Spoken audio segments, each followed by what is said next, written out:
सबसे मेन जो है वो कम्युनिकेशन गैप।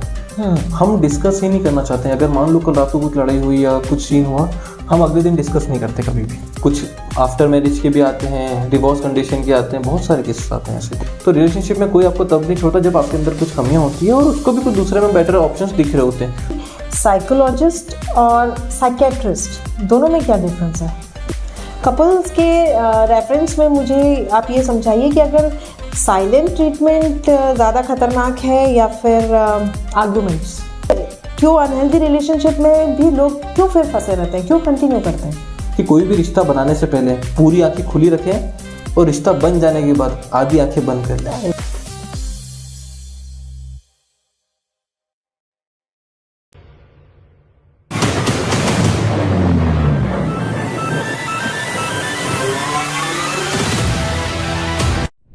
रिलेशनशिप काउंसलिंग पे अब थोड़ा बात करते हैं, क्योंकि मुझे ऐसा लगता है कि आज के ज़माने में अगर कोई चीज़ है, चाहे रिलेशनशिप वो कपल रिलेशनशिप हो या सिबलिंग रिलेशनशिप हो, फ्रेंड्स रिलेशनशिप हो, उस सभी में जो इम्बैलेंस बिहेवियर हमको आजकल देखने को मिल रहा है, क्योंकि रिलेशनशिप सस्टेन नहीं कर पा रही है। तो हम उस पर बात करते हैं। तो रिलेशनशिप काउंसलिंग क्या चाइल्ड काउंसलिंग से डिफरेंट है? क्या आपके थोड़ी बहुत इसमें होता है, इसमें सेटिस्फेक्शन लेवल नहीं आता। ये चीज़ है, इसमें हमको सेटिस्फेक्शन चाहिए हर चीज़ में कि ये हो रहा है कि नहीं हो रहा है। इस वैलिडेशन तो दोनों में चाहिए, पर इसमें सेटिस्फेक्शन लेवल एक अलग आ जाता है कि यार मैंने उम्मीद करी थी वो इस लेवल तक जाएगा, उसने इतना नहीं करा, नहीं वो ऐसा नहीं करा, वो किसी भी चीज़ में हो। मैंने इसके लिए 2 बार मेरे सिबलिंग के लिए अगर मैं सोचा है कि यार मैंने इसको पिछली बार पानी पिलाया था, इसने बोला था, तो अब मैं अगर बोल रहा हूँ पानी लेके और वो मना कर रहा है तो मुझे बुरा लग रहा है। एक्सपेक्टेशंस बहुत हर्ट करती है, तो ये चीज़ें बहुत रहती हैं इन चीज़ों में। तो आप लोगों का भी जो आप काउंसलिंग सेशंस लेते होंगे वो भी डिफरेंट होते होंगे फिर? दोनों तरह के डिपेंड्स होता है। जैसे अभी कुछ एक स्टूडेंट आई थी, तो उसका भी रिलेशनशिप का ही था। कुछ आफ्टर मैरिज के भी आते हैं, डिवोर्स कंडीशन के आते हैं, बहुत सारे केसेस आते हैं ऐसे। तो क्या हर काउंसलिंग सेशन पे, बड़ा ऑकवर्ड सा क्वेश्चन है पर मैं जानना चाह रही थी कि हर काउंसलिंग सेशन के बाद सक्सेसफुल रिजल्ट्स मिलते हैं? हाँ, मैक्सिमम मिलते हैं। मुझे तो मैक्सिमम मिले हैं। मुझे तो बहुत ऐसे एक पेचीदा केस आया था मेरे एक दोस्त का। उसमें ये था कि वो गर्ल चीट कर रही थी अच्छे लेवल पे, बाहर रहती है, वो दोनों बाहर रहते थे, डिस्टेंट रिलेशनशिप। हाँ, डिस्टेंस रिलेशनशिप था, पहले साथ में रह रहे थे। 3 साल से लड़का पूरा वॉच कर रहा है उसको कि लॉयल तो है, क्योंकि कॉल लॉग्स निकल जाते हैं आपके, तो वो प्रॉपर वॉच कर रहा है कि मैंने मना है कि तुझे अपने एक्स से बात नहीं करनी है, और वो तो लड़की लॉयल है पूरी, है ना। अब होता है कि वो लड़की इससे बात करना बंद करती है, कुछ बहस होती है, उसका सबसे पहला कॉल जाता है अपने एक्स को, और ये चीज़ को देख लेता है। तो वो मेरे पास आया कि बोले ऐसी ऐसी कंडीशन है, मैंने बोला भी तो वो झूठ बोल रही है सब करके। तो प्रॉब्लम सॉल्व हुई, सब डिस्कस करा। मैंने बोला टाइम लगेगा, अगर आप सोच रहे हैं कि मैं कोई पैनिशिया नहीं हूँ जो आपको मतलब कि तुरंत मतलब यहाँ इसलिए रेडीमेड आंसर आपको प्रोवाइड कर दूँ। सो रेडीमेड सॉल्यूशन नहीं होते, चीज़ें टाइम लेगी, आपको अपने बिहेवियर में कुछ चेंजेस करनी पड़ेगी। कोई भी इंसान आपको आपकी लाइफ में कभी नहीं छोड़ता जब तक आपके अंदर कुछ कमियां ना हो। मैं अगर आप 100% है हर चीज़ में, तो मैं फिर दूसरे के पास किस चीज़ के लिए जा रहा हूँ? आप मुझे अगर सपोज अगर आप एक शॉप है, मैं आपके पास पेंसिल, रबर, इरेजर, मुझे सब मिल रहा है और अफोर्डेबल प्राइस पे, तो मैं क्यों दूसरी शॉप पे जाऊंगा?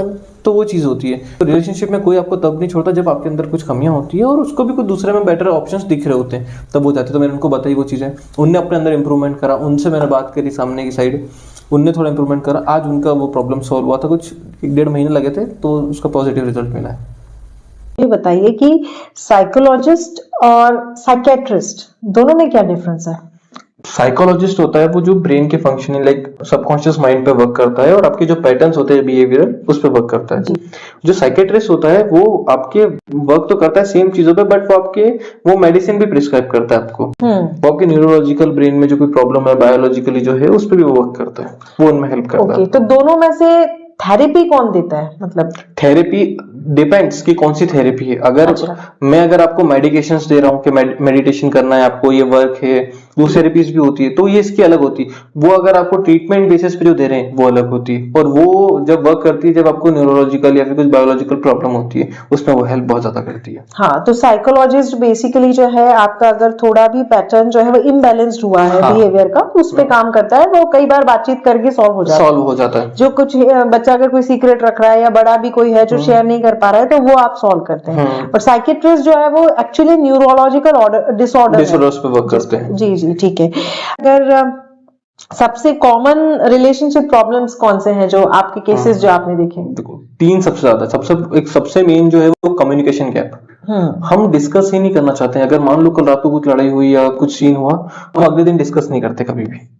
हम ये सोचते हैं, हम ईगो सेंटर से हम जीत जाता है। इसमें क्या होता है, ईगो जीता, हम सोचते हैं वो बात करेगा ना, उसको बात करनी चाहिए। इससे क्या होता है, ओवर थिंकिंग बिल्ड होती है। जब अगर मैं आपसे बात नहीं कर रहा हूँ तो मैं एक कहानी अपने अंदर बुन लूंगा कि यार ये तो ऐसा सोच रही है, वो ऐसा सोच रहा है, ये तो ऐसा कर रहा है। दूसरा इसी से रिलेटेड होता है कि थर्ड पर्सन का इन्वॉल्वमेंट। हमें जो बातें हमारे पार्टनर से करनी चाहिए वो हम एक थर्ड पर्सन से करने लग जाते हैं। बिल्कुल। अब यहाँ डिपेंड करता है, अगर वो अपोजिट जेंडर का होगा तो आपको कभी आपको सॉल्यूशन पे नहीं लेके जाएगा, कॉम्प्लिकेशन ही बढ़ने। और एक थर्ड पॉइंट ये होता है कि हम अपने आप को कंपेयर करने लगते हैं हमारे रिलेशनशिप को किसी और से। जैसे सोशल मीडिया पे हमने 3-4 कपल देख लिए और हमको लगता है यार इनकी लाइफ कितनी अच्छी है, और हम हमारी लाइफ को उनसे कंपेयर करने लगते हैं। अगर मैं इसमें एक एग्जांपल दूं आपको, तो अगर आप सोचेंगे कि किसी सोशल मीडिया ने, मतलब किसी ने कपल को जिसने अपना आइडल मान रखा है, जिसको आपने, वो दिन भर के आधे घंटे 1 घंटा खुश होते होंगे, उसमें वो कुछ पिक्चर्स क्लिक करते हैं और वो सोशल मीडिया पे अपलोड कर देते हैं, और हमें उनकी लाइफ देख के लगता है ये कितने खुश है, जबकि आप दिन भर में 3 से 4 या 5 घंटे खुश हैं। माना आप 20 घंटे लड़ रहे हैं पर आप उनसे 4-5 घंटा ज्यादा खुश हैं, पर आप वो वैलिडेशन आपको कोई नहीं दे रहा है। हमको वैलिडेशन जब मिलने लग जाएगी ना, हमको भी लगेगा हाँ हम भी आइडल कपल है।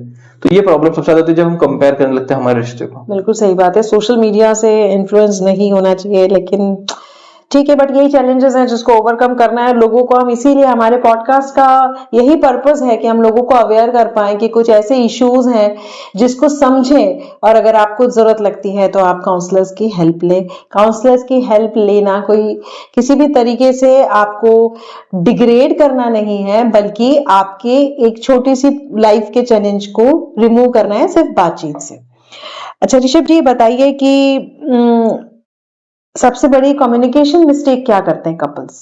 मेन कम्युनिकेशन ही नहीं करते, वो सबसे बड़ी प्रॉब्लम ये है। वो ये सोचते हैं मन ही मन की यार अगर ये मुझसे प्यार करता है तो इसको पता होना चाहिए कि मैं किस बात पे नाराज हूँ, इसको समझना चाहिए, मैंने हिंट दी थी, इसको पता होना चाहिए। यार आपको समझना पड़ेगा कि वो बंदा कोई माइंड रीडर नहीं है।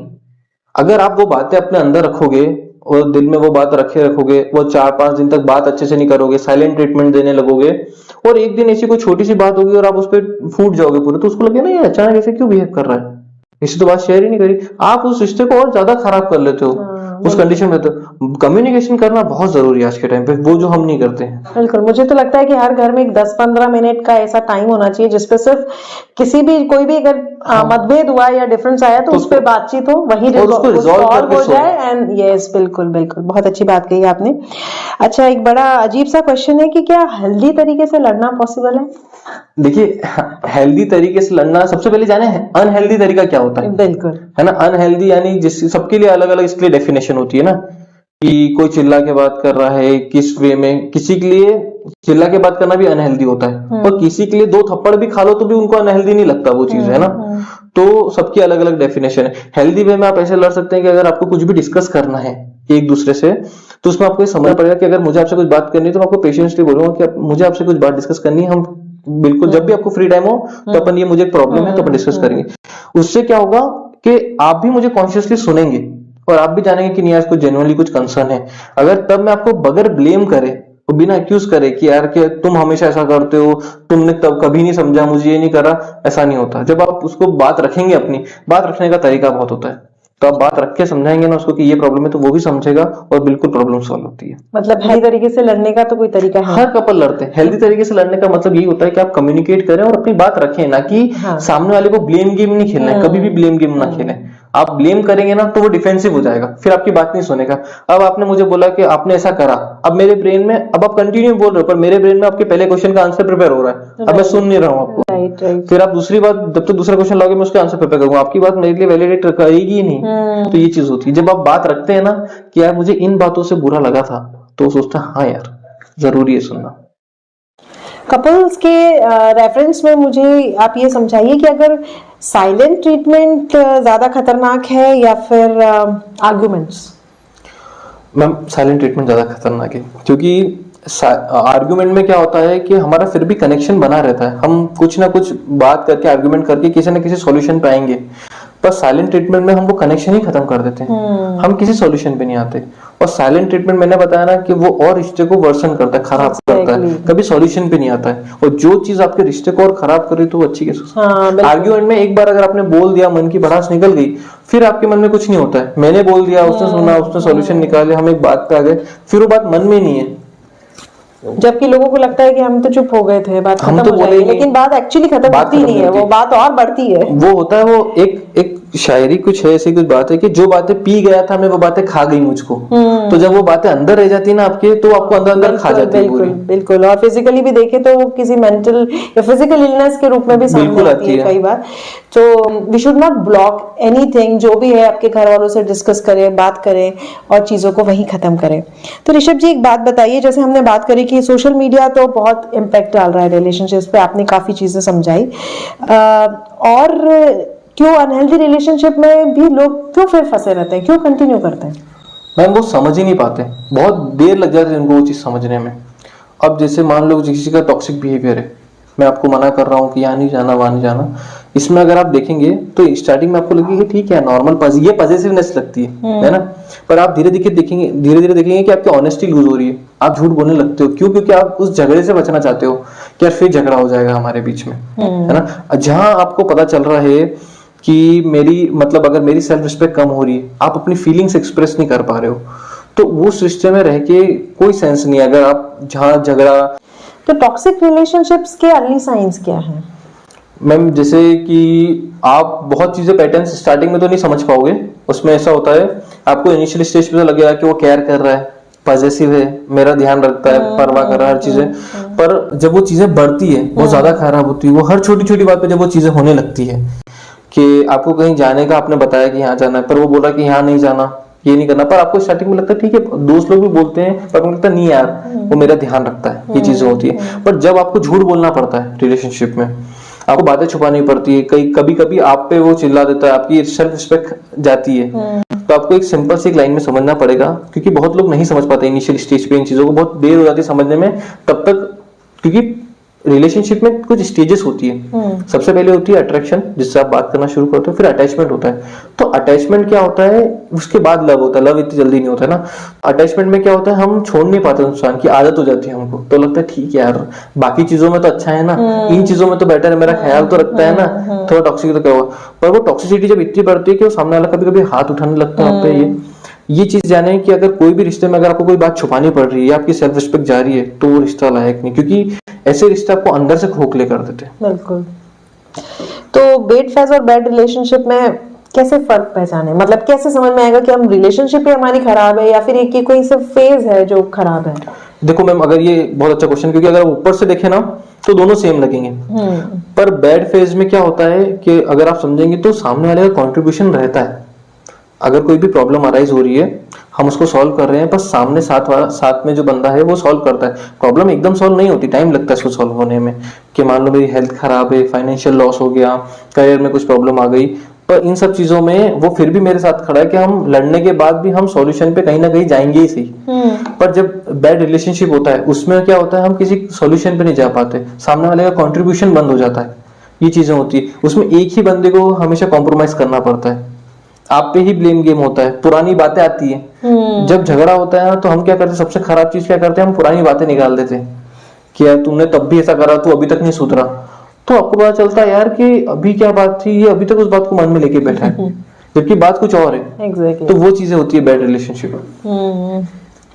ओके ओके ऋषभ जी, तो आप हमारे व्यूअर्स को ये बताइए, कपल्स जो भी हमारा ये पॉडकास्ट देख रहे हैं या जो लोग जो किसी भी तरह के रिलेशनशिप में है, तो रिलेशनशिप के लिए क्या एडवाइस आपकी तरफ से उनके लिए है? मैम एक मेन ही रहेगी कि वो कम्युनिकेट करें, सबसे पहली चीज, बस वो बहुत ज्यादा जरूरी है, क्योंकि कम्युनिकेशन आपकी बहुत चीजें हील कर देती है।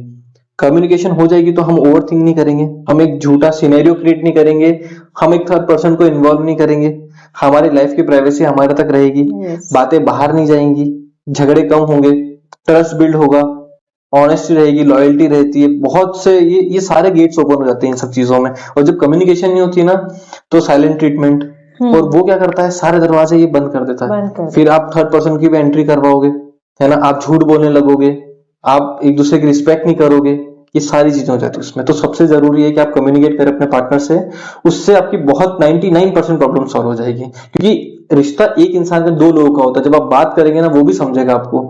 तो और एक और चीज है कि आप कोई रिश्ता बनाते हैं तो एक मैंने लाइन सुनी थी कहीं पे कि कोई भी रिश्ता बनाने से पहले पूरी आंखें खुली रखें और रिश्ता बन जाने के बाद आधी आंखें बंद कर लें। अरे बहुत ही सुंदर बात कही है आपने। और ऋषभ जी की इस पॉडकास्ट का जो सार है कि संवाद होते रहना चाहिए, क्योंकि सुलझा सीधा और सरल संवाद मुझे लगता है कि सारी जीवन की कॉम्प्लिकेशंस को खत्म कर सकता है। अगर ये पॉडकास्ट आपको पसंद आया है और आपके सवालों के जवाब आपको इसमें मिले हैं तो इसे लाइक करें और कैसा लगा है कमेंट्स में जरूर बताएं। Thank you.